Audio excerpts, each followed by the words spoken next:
Listo. Volvamos aquí un poco a nuestro núcleo. Que vemos aquí en nuestro núcleo, tenemos nuestro ADN, tenemos el proceso de replicación, sabemos que para mitosis es indispensable, ¿no es cierto? Ya vimos el ciclo celular, tenemos aquí entonces el proceso de la transcripción, que es el paso de ADN a nuestro RNA mensajero, tenemos nuestro RNA mensajero que necesita tener una serie de modificacionciones, ¿cierto? Le quitamos los intrones, le agregamos el 5-cap, le agregamos la poli-A, para que finalmente pueda este RNA mensajero maduro salir, unirse con los ribosomas y generar una proteína determinada. Ahora, la pregunta es, ¿cómo sabe una celulita cuando necesita esta proteína determinada? Si es una proteína housekeeping, se va a estar transcribiendo continuamente, pero si es una proteína con una función muy específica, que solamente un tipo de célula particular la necesita, pues digamos que la idea es entender un poco cómo hace la célula para controlar y definir cuándo se puede transcribir y cuándo no. Eso es, en términos generales, lo que vamos a estar viendo. Hay, digamos, otras etapas en las que se puede también regular la transcripción, aquí a nivel de procesamiento, a nivel de la traducción propia también hay varios niveles de control. En principio nos vamos a estar enfocando en los que ocurren aquí y los que ocurren aquí. Tenemos también aquí el nucleolo, ¿recuerdan? El nucleolo, esta grafiquilla ojalá les recuerde un poco la función más importante de lo que ocurre en el nucleolo, la síntesis de los RNA ribosomales que se unen entonces con la subunidad grande o con la subunidad pequeña de los ribosomas, y cada una de estas subunidades va a salir ya al citoplasma para finalmente ensamblarse con el RNA mensajero. Bien. Entonces, ojalá pues una de las preguntas que nos estemos haciendo es cómo cualquiera de estos genes que están en el núcleo, no estamos hablando de los mitocondriales, pueden dirigir la diversidad de tipos celulares, cada uno con una función especial, si son exactamente los mismos en todas las células. Entonces aquí, digamos, estas grafiquillas que tengo es una continuidad. Tenemos el momento de la fertilización, tenemos el cigoto, la primera mitosis, ¿no es cierto? 2 células idénticas, 4 células, 8 células, hasta que finalmente pues terminamos formando el nuevo individuo, que pues ya uno quisiera tener las características físicas de aquí, mi gran ejemplo, pero pues la idea es que todos tenemos entonces, cada uno de nosotros, en cada una de nuestras celulitas, tenemos exactamente el mismo contenido genético. Pero, como saben, entonces, por ejemplo, las células de los ojos que deben expresar únicamente aquellos genes involucrados en facilitar la visión y no en otras funciones. Entonces, esto nos lleva a la primera gran pregunta, que si se acuerdan de esta pregunta, la habíamos hecho creo que la primera semana de clase. Sus células musculares, sus células nerviosas y sus células de la piel, todas tienen funciones diferentes. Esta diferencia, ¿a qué se debe? ¿Será que cada célula tiene genes diferentes? Pues ya dijimos que eso no, ¿no es cierto? Todas las células tienen exactamente los mismos genes. ¿Están localizadas en diferentes partes del cuerpo? Pues sí, están cada una localizada en diferentes partes del cuerpo, pero otra vez, eso no nos responde la pregunta. Todas tienen exactamente los mismos genes. ¿Cada célula tiene un número de genes diferente? No, todas las células tienen exactamente el mismo número de genes. Por lo tanto, la respuesta correcta sería, tiene activados diferentes genes. ¿Cierto? Esto ya ustedes lo deben tener súper claro. Esto lo vimos al principio del semestre, me acuerdo que ustedes lo contestaron divinamente. Entonces, espero que no se les haya olvidado.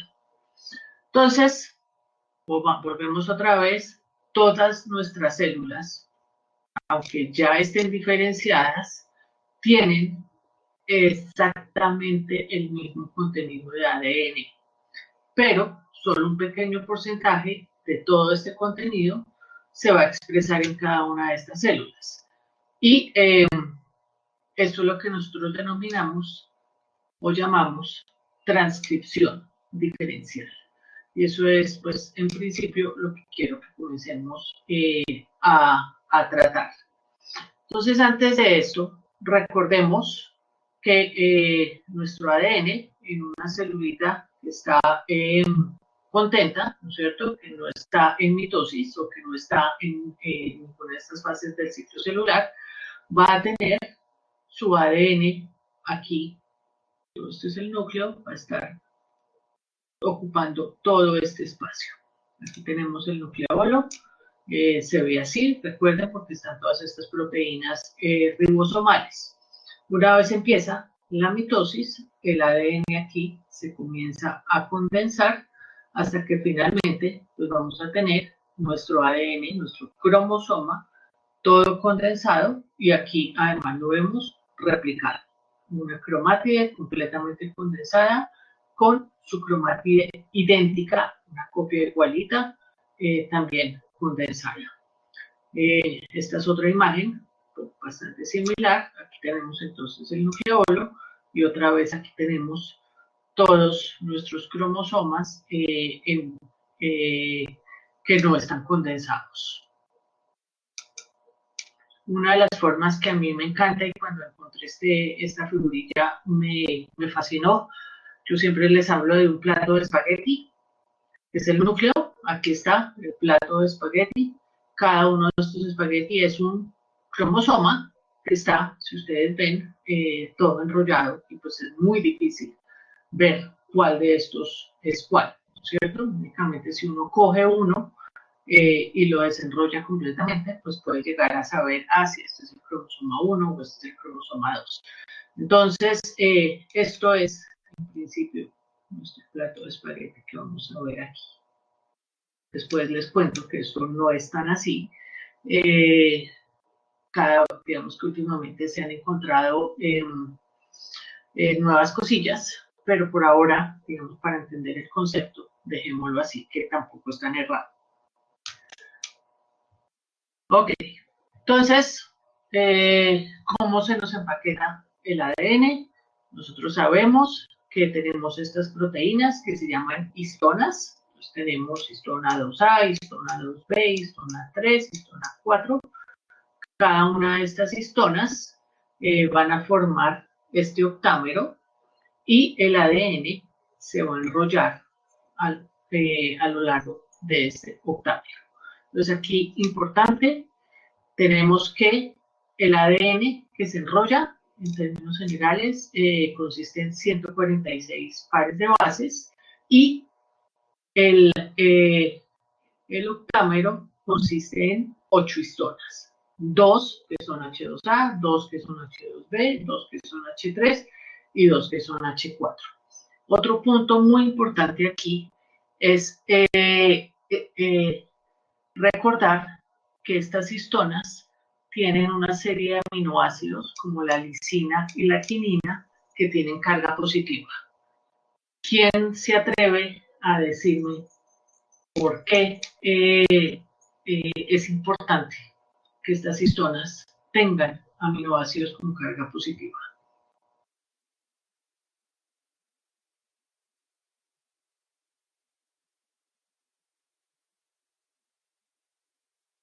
El ADN tiene carga negativa para atraer el ADN. Exactamente. Entonces tenemos histonas con carga positiva, el ADN tiene carga negativa, eso facilita la unión entre el octámero y el ADN. Perfecto. Entonces estamos hablando el mismo idioma. Aquí tenemos entonces ya nuestro ADN enrollado en el nucleosoma y tenemos otra histona que es esta histona H1 o la que llaman linker DNA, que es básicamente la que estabiliza esta unión. Entonces aquí tenemos nuestro nucleosoma.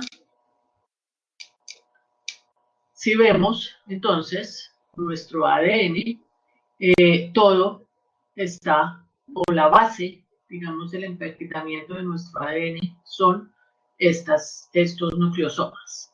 Ahora, aquí vamos a formar una estructura que en inglés llaman beads on a string.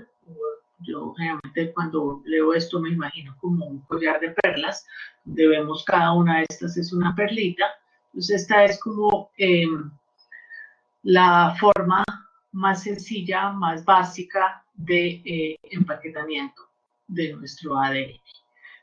Muchas veces las regiones que contienen gran actividad génica pueden estar en esta estructura. Luego, la otra estructura que sigue, ya de empaquetamiento, entonces es la estructura del solenoide. Aquí vamos, si vemos, comienzan entonces a empaquetarse cada vez más estos nucleosomas, formando estas regiones donde se ubican todos los H1s aquí, ¿no es cierto?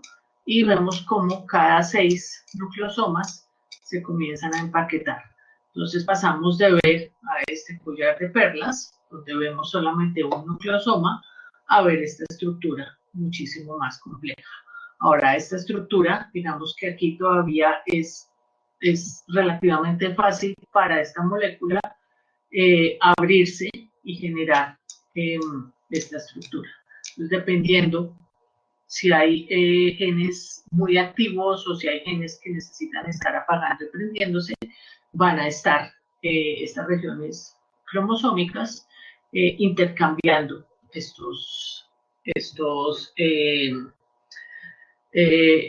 estas condiciones. Entonces, si vemos, pasamos de collar de perlas a solenoide y ya únicamente estos otros pasos, que son mucho más complejos, hasta llegar finalmente pues, al mayor empaquetamiento posible, ocurren únicamente en regiones donde no hay actividad.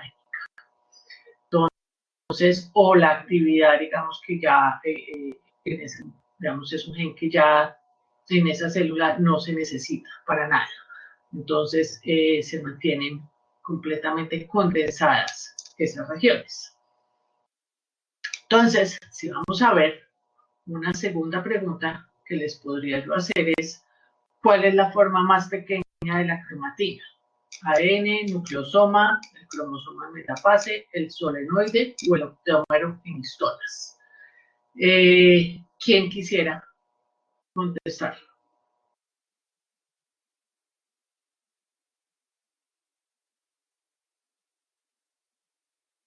La forma más pequeña de la cromatina.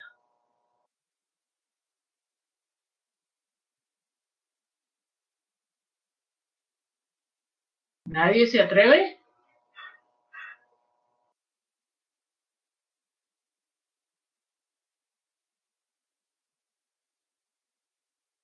El nucleosoma. Ok, ¿quién dice algo más? Nucleosoma 1, ADN 1.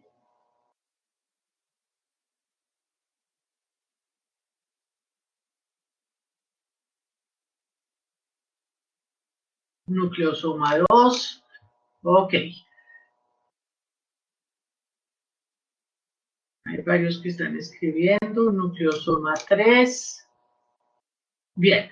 Entonces creo que vamos por buen camino. El ADN pues no es cromatina, ¿no es cierto? Lo mismo que el octámero de histonas tampoco es cromatina. Entonces estamos entre estas tres, nucleosoma, solenoide y cromosoma en metafase, y pues vimos que exactamente nucleosoma es la forma más pequeña de la cromatina. Muy bien. Ahora, otra preguntita que puede salir, esta ya me la contestaron también. En la cromatina, el ADN se puede unir fácilmente a las histonas que tienen una carga. Entonces, ¿las histonas qué carga tienen?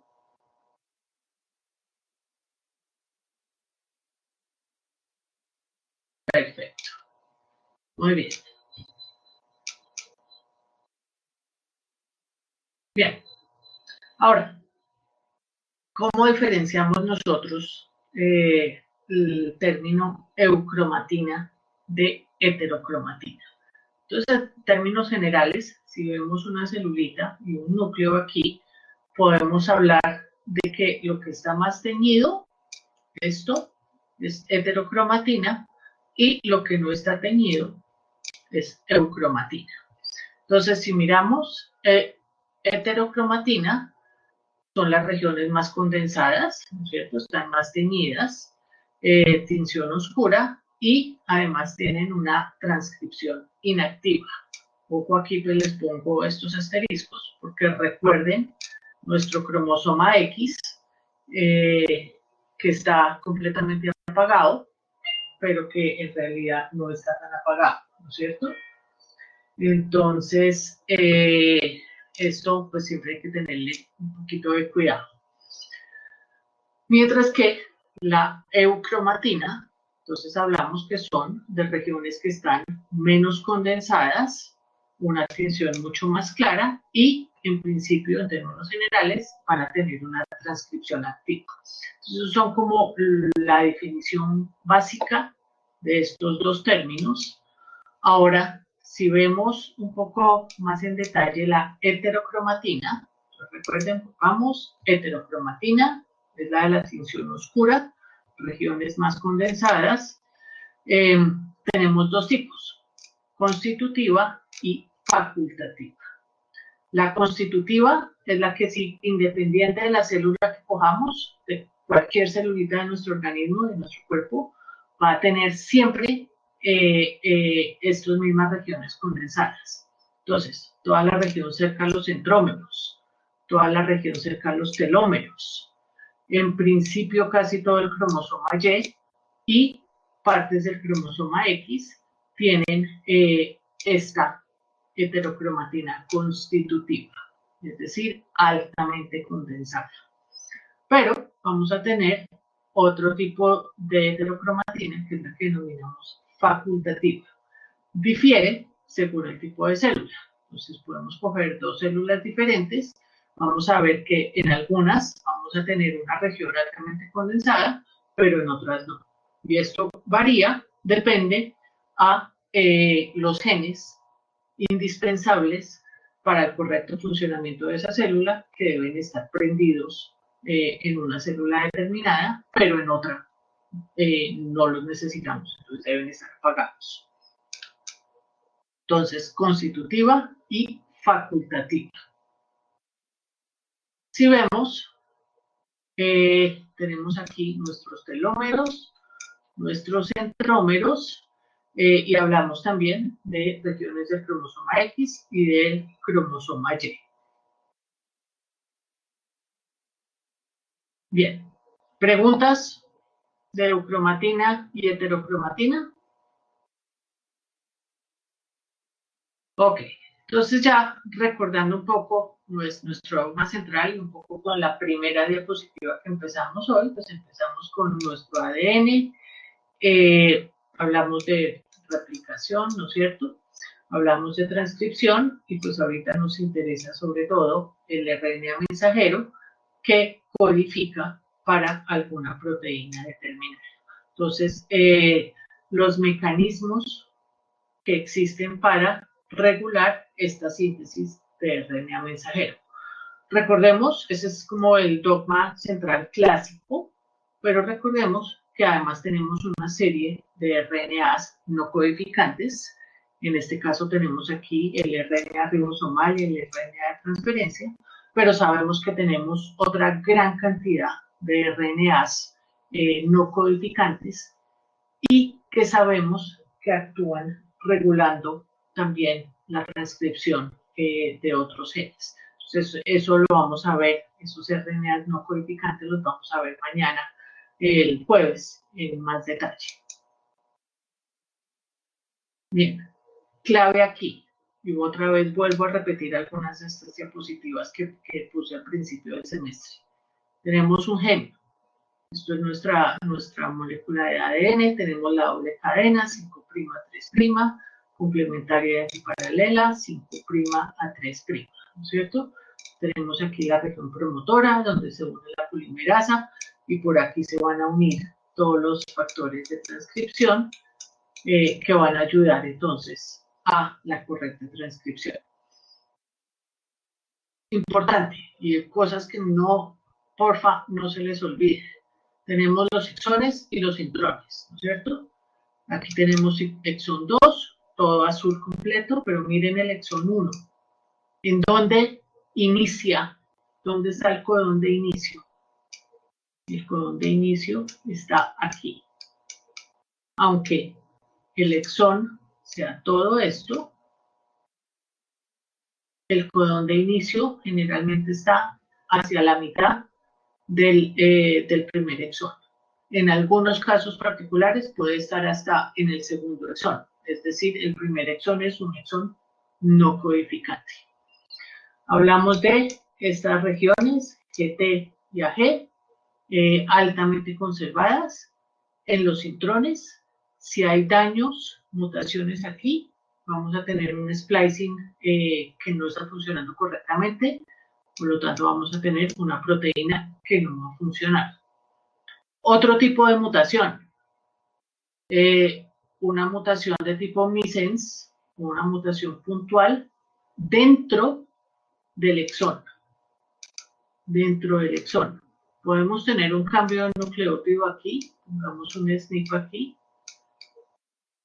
no me afecta a la proteína como tal. Entonces, este SNP no me interesa si estamos buscando daños a nivel de la proteína, únicamente aquellos que estén ubicados en los exones. ¿Qué otro tipo de mutación podemos tener que nos afecte la función de la proteína?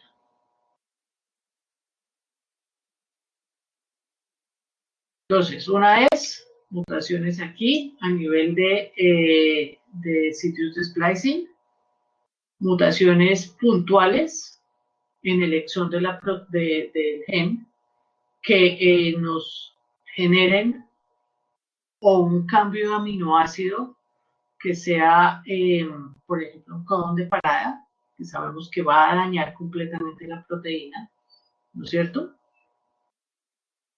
O que otro tipo de mutación importante puede llegar a generar un daño grande a nivel de proteína.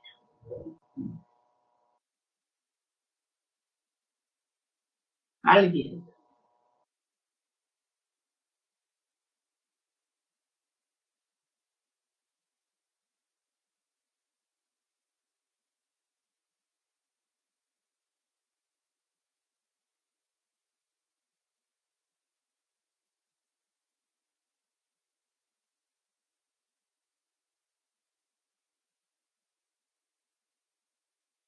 Errores en modificaciones post-transcripcionales como el capping. Sí, lo que pasa es que esos mecanismos, Esteban me dejó pensando, esos mecanismos, ¿cómo están? Si están codificados también por algún gen particular. No sé, Camilo, si usted en alguna parte ha visto eso, pero me encantó su pregunta y ahora me dejó pensando. En términos generales está muy bien tu raciocinio. No era lo que yo estaba buscando, pero está mejor de lo que yo estaba buscando. Entonces, pues muy bien, lo felicito porque esos son esos tipos de preguntas que me encantan. hacia donde iba yo era hacia una mutación aquí que genere un cambio en el marco de lectura, es decir, un indel o una deleción o una duplicación pequeña dentro del exón. Voy a averiguar acerca de lo del capping.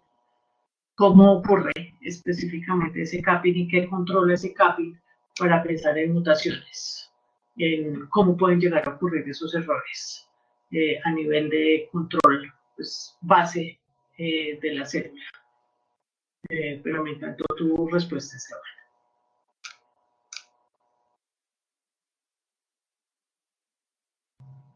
Bien. Entonces, con eso en mente, quiero hoy, sobre todo, hablarles de los procesos de metilación y de lo que son las famosas islas CPGs, que son estas regiones donde ocurre la metilación. Esto está un poco asociado con la modificación de la cromatina para que el jueves entonces hablemos de estos RNAs no codificantes. Bien, entonces, cuando hablamos de una isla CPG, básicamente, ¿qué pensamos? Una citosina, una guanina y el grupo fosfato que une a esa citosina con esa guanina.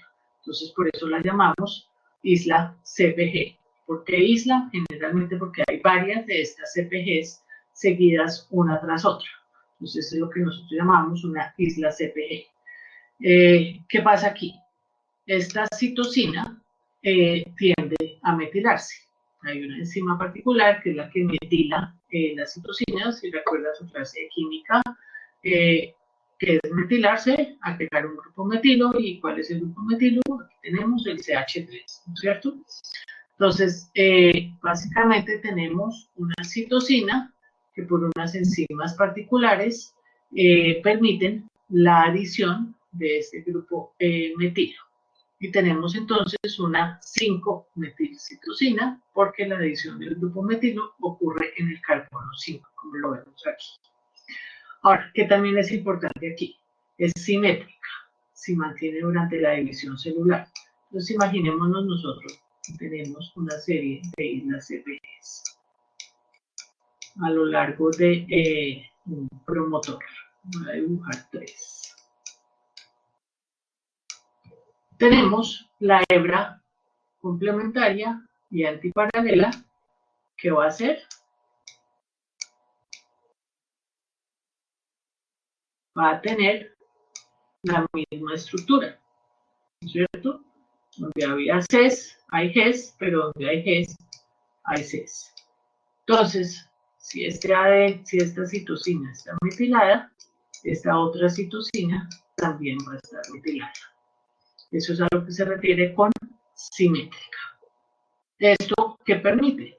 Que cuando ocurre la replicación, esta es una hebra, esta va a ser otra hebra, esta marca o esta marca le dicen a la hebra nueva que está copiándose que debe entonces también metilar a la otra citosina.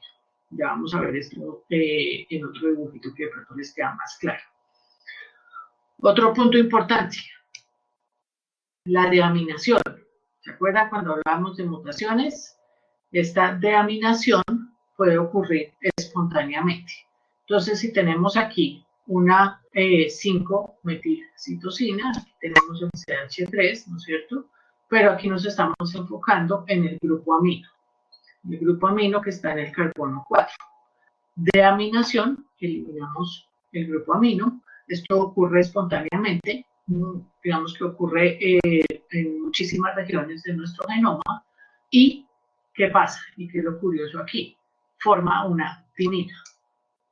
Entonces, si tenemos una citosina o 5-metilcitosina que va a mutar a timina, esto no es reconocido como un error y se va a mantener entonces en estas celulitas.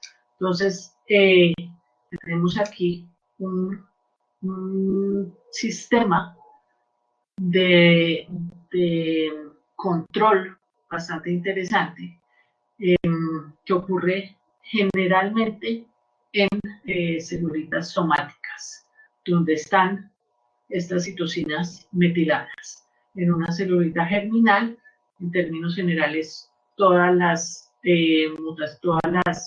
citocinas están borradas, todas las metilaciones en las citocinas están borradas, por lo tanto esta mutación pues, no tiende a ocurrir tanto. Entonces, mantengamos esto también aquí pendiente, porque termina siendo también súper importante.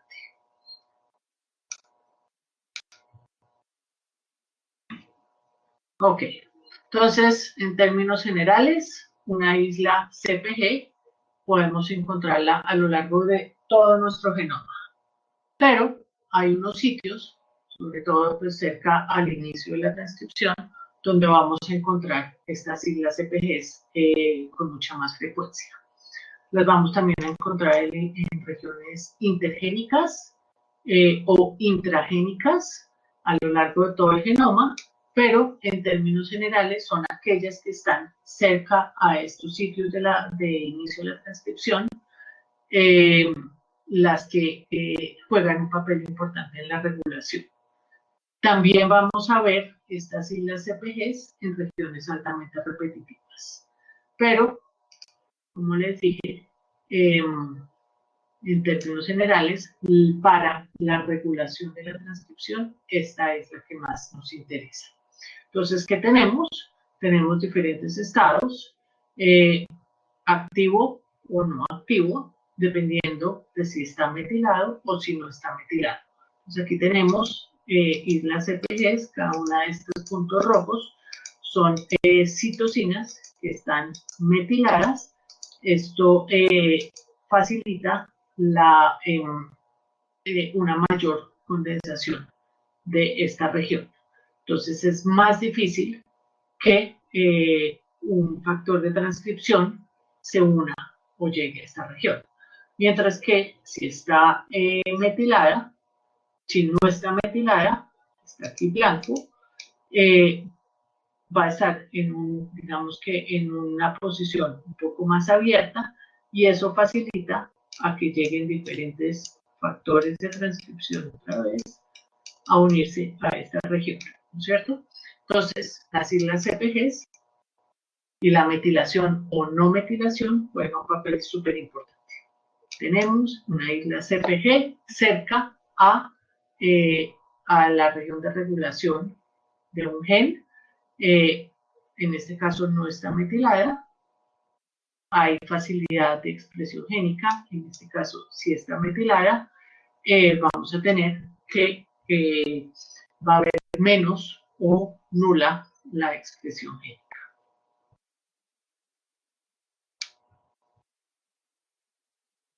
Entonces, en términos generales, si miramos un gen, vamos a encontrar, o una región cromosómica, vamos a encontrar islas CPGs, ¿no es cierto?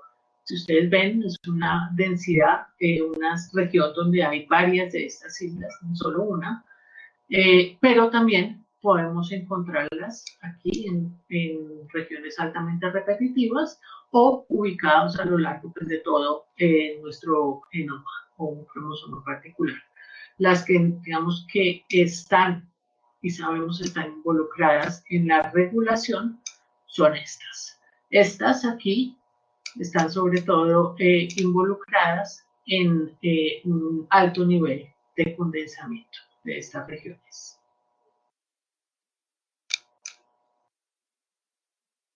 La metilación o desmetilación en una región de las islas CPGs puede ser controlada por algún método artificial.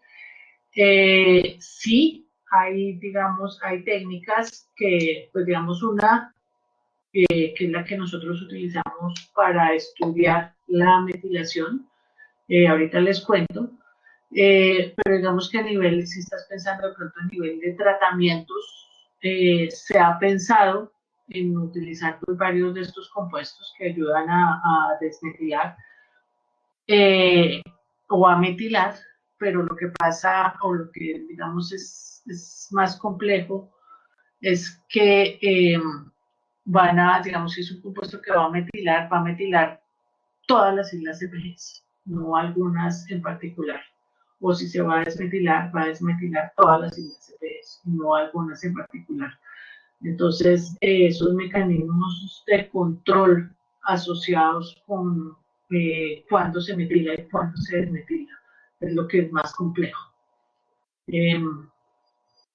No sé si para allá de pronto iba a tu pregunta. Ok, entonces, pues un poco pensando no en métodos artificiales, sino en las enzimas que están involucradas en controlar esta metilación, tenemos una serie de enzimas que se llaman ADN metiltransferasas. Tan raro, ¿no? Y de esas, digamos que podemos hablar de esta DNMT1, que es la que está asociada con el mantenimiento, es decir, durante la replicación, la nueva hebra tiene que mantener el mismo estado de metilación. Entonces, digamos, veamos aquí, tenemos una hebra, en este caso tenemos 3 siglas CPGs, 2 de ellas están metiladas y aquí la del centro no. En el momento de la replicación, tenemos una hebra y la otra hebra de esta molécula de ADN madre, ¿no es cierto?, que va a generar cada una de ellas una hebra hija. Entonces, lo primero que sucede es, se genera la nueva hebra, las siglas CPGs, y únicamente aquellas que están metiladas van a adquirir también su nueva metilación. Eso es lo que hace la enzima DNMT1. Eso es lo que nosotros llamamos el mantenimiento. Pero por otro lado, tenemos también otras enzimas que están involucradas en la metilación del ovo.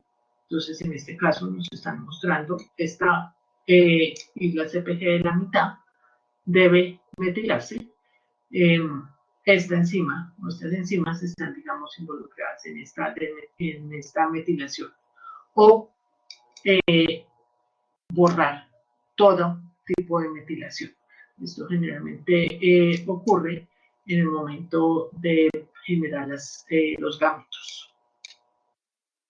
Entonces, si miramos aquí, esto es, aquí estamos viendo metilación de nuevo, tenemos una hebra que tiene sus siglas CPGs y en este caso tenemos estas 3 siglas que se metilaron de nuevo. Y tenemos aquí entonces, nos están mostrando que esta hebra con esta otra enzima se está replicando y vamos a tener entonces o mantener estas mismas metilaciones. Eso es un poco lo que habíamos visto con la anterior también. Ahora, importante aquí, la línea general de la metilación. Entonces, empecemos aquí, por la formación de los gametos. Tenemos los niveles de metilación, aquí en el eje Y y en el eje X los diferentes estadios de una célula. Entonces empezamos con los gametos, si ustedes ven, bien sea el óvulo o el espermatozoide, va a mantener unos niveles de metilación muy particulares. Vayamos entonces ahora aquí. Tenemos la formación del cigoto, la unión de un óvulo con el espermatozoide. En ese momento, si ustedes ven, se borra por completo estas marcas iniciales que traían los gametos. Una, aquí la del espermatozoide, se borra muchísimo más rápido, mientras que la del óvulo se demora un poco más en borrarse. Parece ser que pues hay algunas marcas que son importantes para estos primeros estadios. Una vez entonces ya llegamos a la etapa de blastocisto, cuando se implanta ya este grupo de células en el útero, todas las marcas de metilación deben estar completamente borradas. Entonces, 0 marcas aquí. Y en este momento comenzamos a ver cómo estas celulitas comienzan a adquirir nuevas marcas. Tenemos aquí ya etapas diferentes mitosis, nuevas mitosis, mitosis.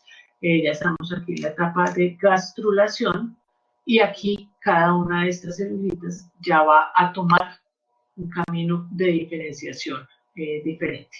Entonces, hasta aquí, todas las celulitas van a adquirir nuevas metilaciones. Y si ustedes ven aquí, eso es lo que llamamos nosotros metilación de nodo. Sin embargo, a partir de aquí, ya cada una de estas celulitas se va a diferenciar pues en los diferentes órganos o tejidos, va a adquirir nuevas metilaciones particulares para que funcionen correctamente ese tipo de celulitas y se mantiene entonces la metilación. Pero aquellas celulitas que son las que se van a diferenciar en los gametos, borran todas sus metilaciones y adquieren unas nuevas metilaciones diferentes a estas, que son las que van a formar los gametos. Andrés, ¿me estás diciendo que tecnologías como el CRISPR-Cas puede funcionar en regiones donde hay las CPGs metiladas o deben encontrarse desmetiladas? Me escuchaste. Creo que yo tengo una respuesta a eso. Porfa, Camilo. Entonces, en otra materia que estoy viendo, que puede llegar a interesarles mucho, que es tópicos en genética humana, para los que estén interesados. Algunos de los temas que se ven precisamente es la realización de modificaciones genéticas mediante CRISPR. Entonces, CRISPR no solamente permite hacer edición del genoma, sino también de lo que se consideraría el epigenoma. Es posible modificar las proteínas, especialmente la proteína que se utiliza, que es la Cas9. Se le pueden adherir proteínas con funciones diferentes, sea metilaciones, acetilaciones o entre otras, con el fin de que la proteína Cas9 lo único que haga sea como reconocer la sección codificante y las proteínas añadidas sean las que hagan como el proceso de modificación, en este caso del epigenoma. Entonces, si se pueden reconocer estas islas CPGs metiladas, como con la intención de desmetilarlas, es factible que la proteína Cas9 se haga como en un laboratorio con el fin de que reconozca pues la secuencia específica y sin importar de que estén metiladas o desmetiladas, esa proteína Cas va a ser capaz de hacer el reconocimiento de la secuencia y ya la proteína externa que se le adhiera a esta Cas9 pues va a realizar el trabajo que se quiera hacer.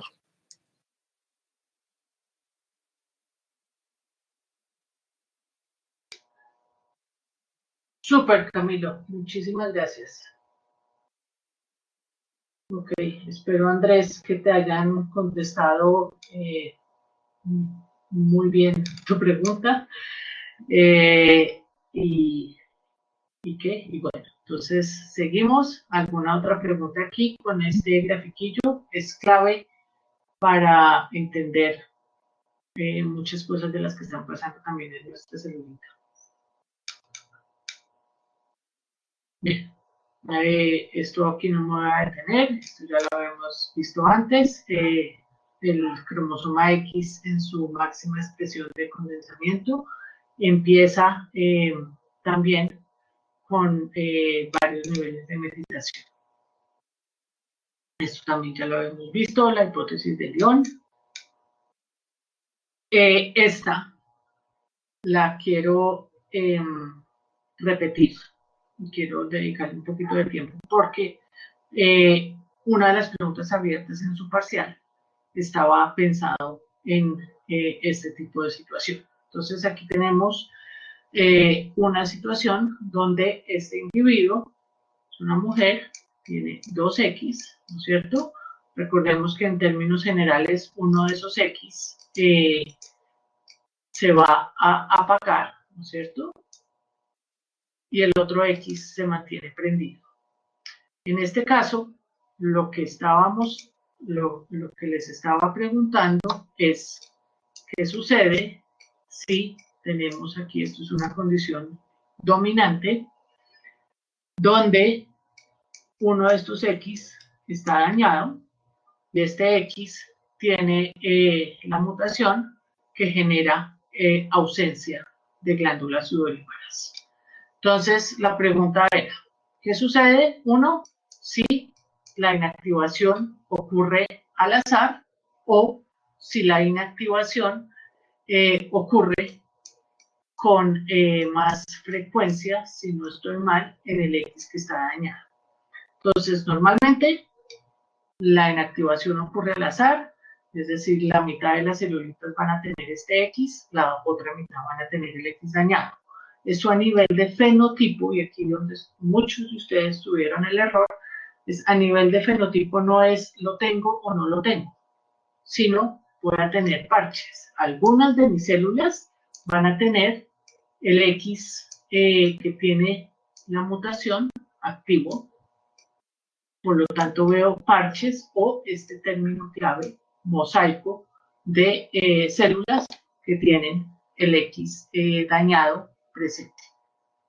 Mientras que si la inactivación ocurre preferencialmente en el X que tiene la mutación, ¿qué va a pasar?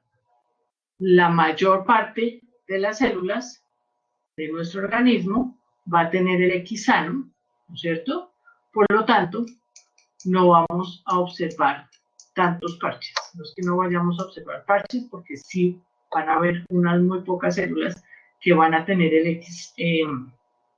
X dañado activo, pero digamos que a nivel general se va a ver menos mosaicismo.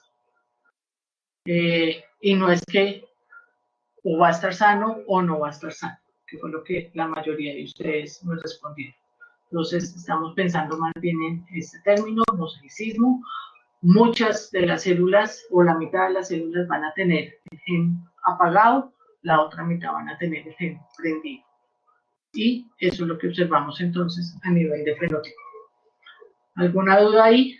Eso fue pregunta de su parcial, por eso se las quise traer.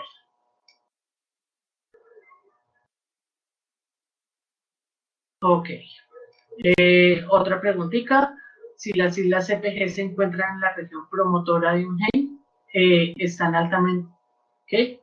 Si las islas CPG se encuentran en la región promotora de un gen y están altamente metiladas, podemos predecir que la expresión de este gen será baja, será alta, va a estar expresado constitutivamente, el cromosoma X se encuentra en activo o es el cuerpo de Barr.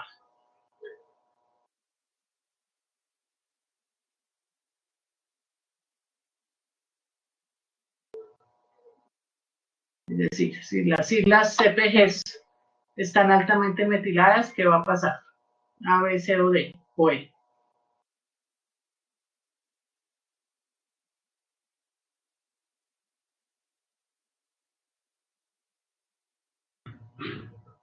La expresión será baja. Altamente metilado, la expresión será baja. Correcto.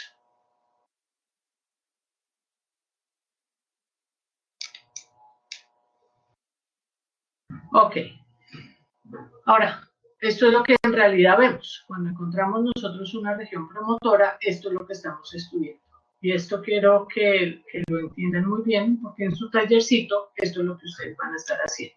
Les voy a estar mostrando una región promotora de un gen particular y las diferentes islas CPG. Aquí tenemos la 1, la 2, la 3, la 4, la 5 y la 6.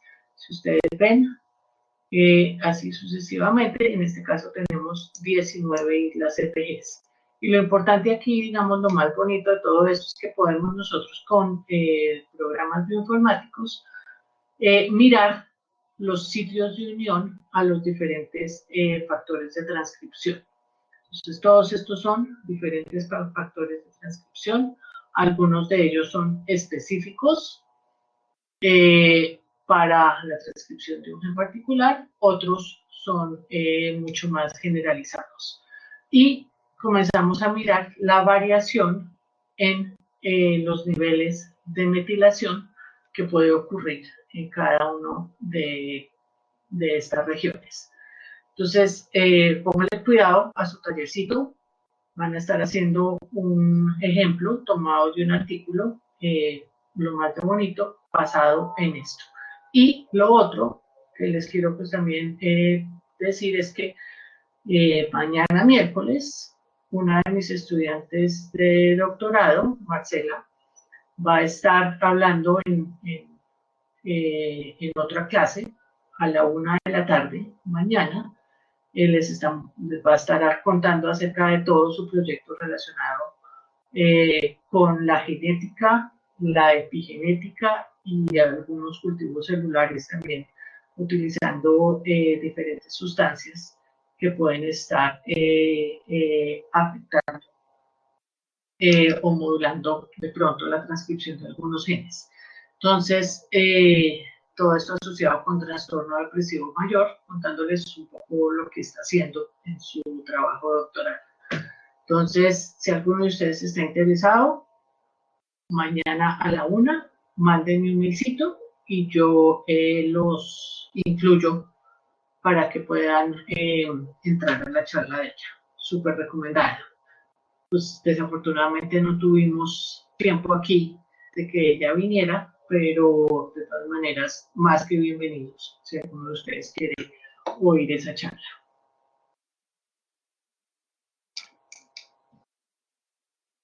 Ok. Recuerda también que estuvimos hablando entonces del síndrome del X frágil. En ese caso, estábamos hablando de un ejemplo donde tenemos expansión de tripletas, en este caso CGGs, es decir, expansión de islas CPGs. Y si ustedes ven aquí tenemos otra vez lo mismo. Esto es un exón, todo esto es un exón, el primer exón. Aquí está el codón de inicio y antes de ese codón de inicio están estas islas CPGs. Entonces, ¿qué pasa? Nosotros normalmente tenemos hasta 50 de estas islas CPGs en esa región.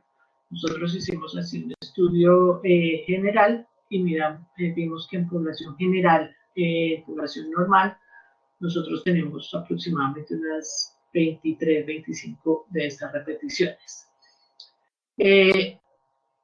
Hay la situación donde se llama portador, donde podemos tener entre 50 y 200 de estas islas CPGs, pero si nos pasamos de esas 200, termina siendo una situación poco deseable, porque se comienzan a metilar todas estas 200 islas CPGs o más de 200, ¿y qué pasa cuando se metilan? Van a apagar el gen. Entonces, básicamente es una pérdida de función de este gen debido a una metilación en el aumento de las CPGs que hay en esta región promotora.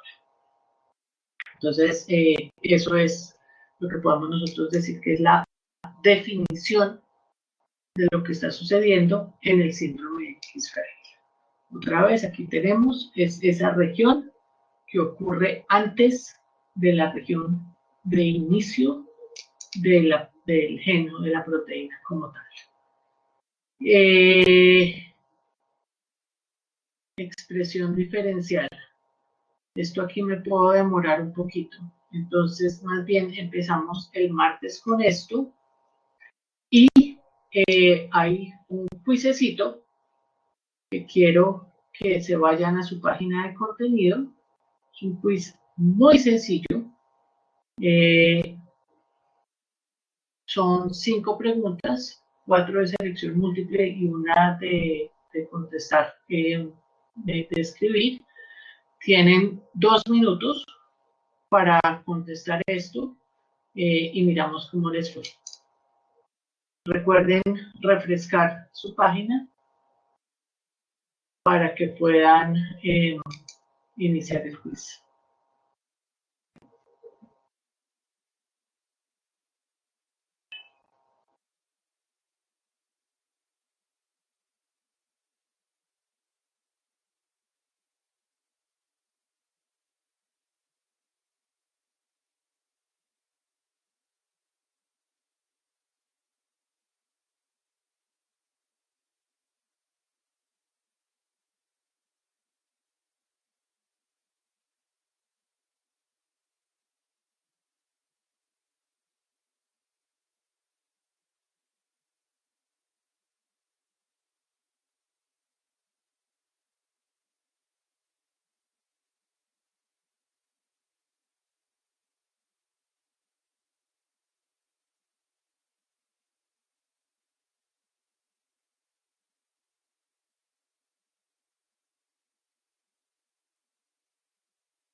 Sí, está en el módulo 7.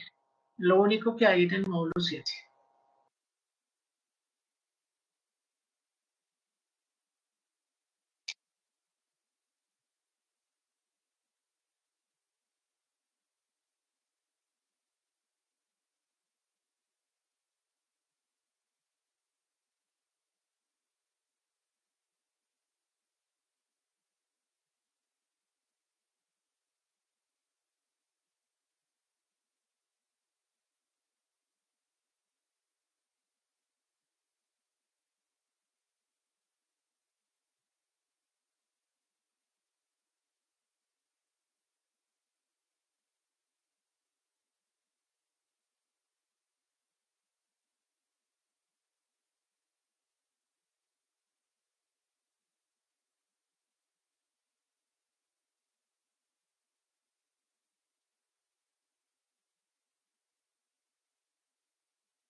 Ok, ya por favor vayan cerrando. Las preguntas de Brian Willing y Angelman pues, son de este tema que no alcanzamos a ver ahorita. Entonces, no importa, no se preocupen por esas.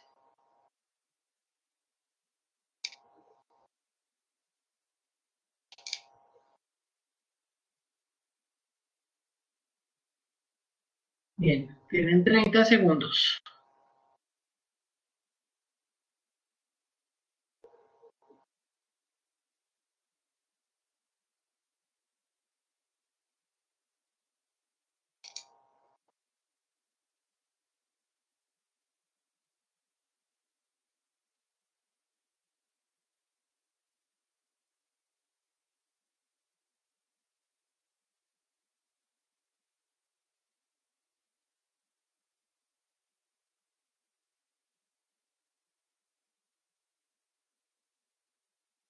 10 segundos.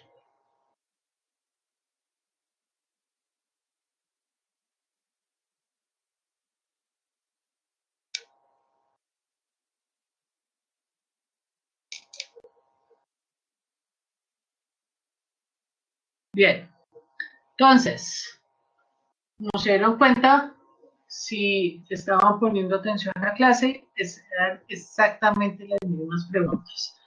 Entonces, la primera pregunta, sus células musculares, células nerviosas y células de la piel todas tienen funciones diferentes, y esta diferencia se debe a que tienen activados diferentes genes.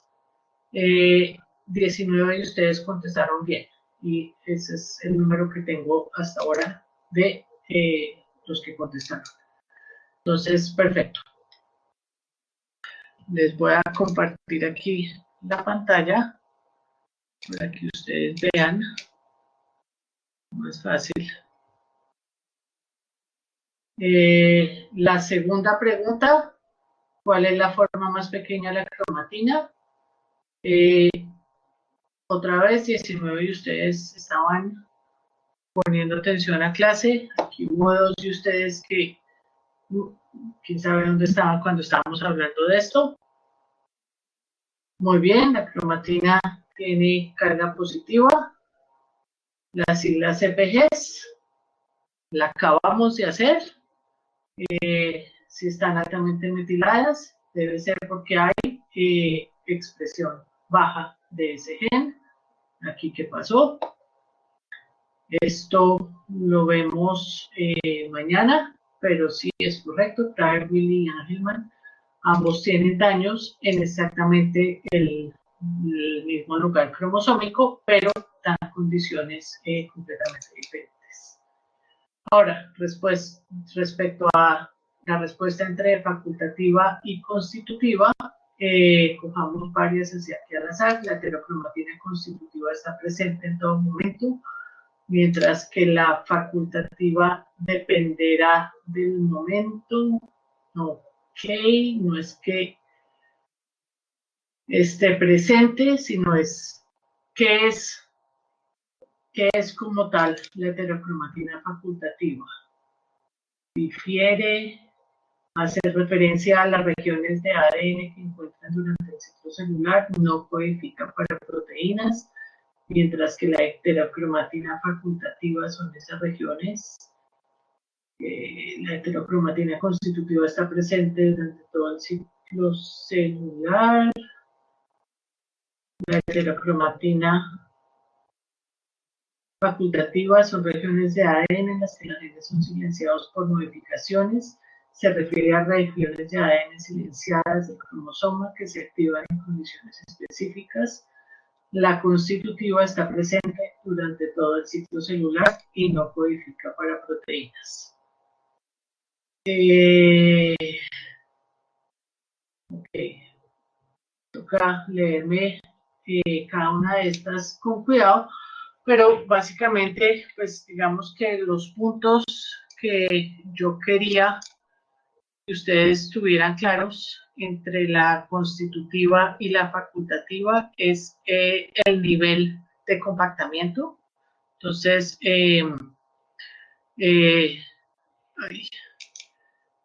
¿dónde está? Si vemos, vamos aquí rápidamente, yo sé que me pasé un poquito de la hora de clase, pero recuerden que estábamos hablando de que estos diferentes tipos de heterocromatina son diferentes niveles de condensamiento que hay a nivel del cromosoma. Entonces, pues por lo que veo, muchas de sus respuestas están bien, pero les falta como ese pedacito al que yo pues estaba esperando que ustedes llegaran, y está más condensado o está menos condensado, para poder explicar entonces el fenómeno de constitutivo o facultativo. Ok, preguntas, dudas, inquietudes, hambre, café.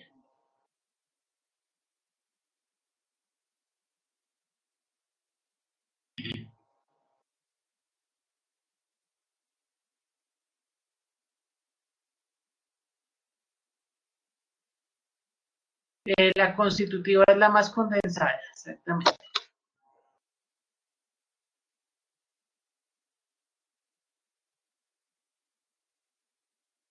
Es que si se acuerdan respecto al horario del final, yo tuve un problema porque se me olvidó pedir ese horario. Entonces, no tenemos un horario para examen final, no va a ser un examen final tipo SICUA, sino que les voy a dar unos talleres, eh, diferentes talleres. Todavía no sé si van a ser de manera independiente o en parejas, eh, para que ustedes lo desarrollen como un examen final. Estoy todavía pensando en cómo lo voy a hacer. La semana entrante les cuento bien.